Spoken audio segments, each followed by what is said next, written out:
I'm Howard Phillips Lovecraft, and today's question comes to us from Tor, who wants to know my thoughts on that timeless poem by Coleridge, The Rime of the Ancient Mariner. Now, it should come as no surprise to anyone that I am a devotee of poetry. I find it speaks to the human experience in ways few other writings can. And the works of Coleridge are, of course, among my favorites. There is a sinister demonism, a weirdness that haunts his works, and The Rime of the Ancient Mariner is no exception. Alone, alone, all alone, alone on the wide, wide sea, and nary a saint took pity on my soul in agony.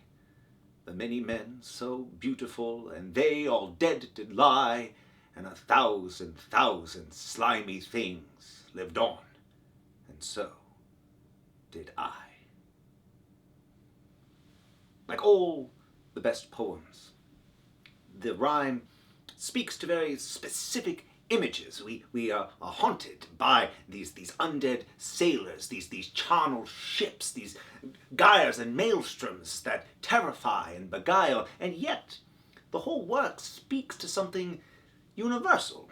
It's not just relaying the experiences of this one sailor, but rather it speaks to alienation, despair, that sense that even if one survives some great ordeal, one is so inexorably changed and altered as to be almost unrecognizable, even to oneself. That doesn't matter whether you're lost at sea, or adrift among the stars, or even just sitting alone at your office desk. And this story, this tale, is made even more beguiling by the fact that it is not just a simple tale of shipwrecks and horrors set by this mariner, but rather it's a conversation taking place between this sailor and this wedding guest, who's presumably just trying to go about his business while being accosted by this strange man. We do not know if all that is described in the poem actually happened, or is simply the ravings of a madman, or perhaps some strange demonic entity himself trying to lure this wedding guest into his own destruction. Now, I know there are some who protest at the mawkish piety which is present within the work. It seems to be that the whole story is about being aware of the wonders of God's creation, and being kind to every living creature, and I suppose not shooting at albatrosses if you're ever tempted to do so, but there's something so fundamentally strange at work in this story that I think it overcomes any sentiment. So, go out there.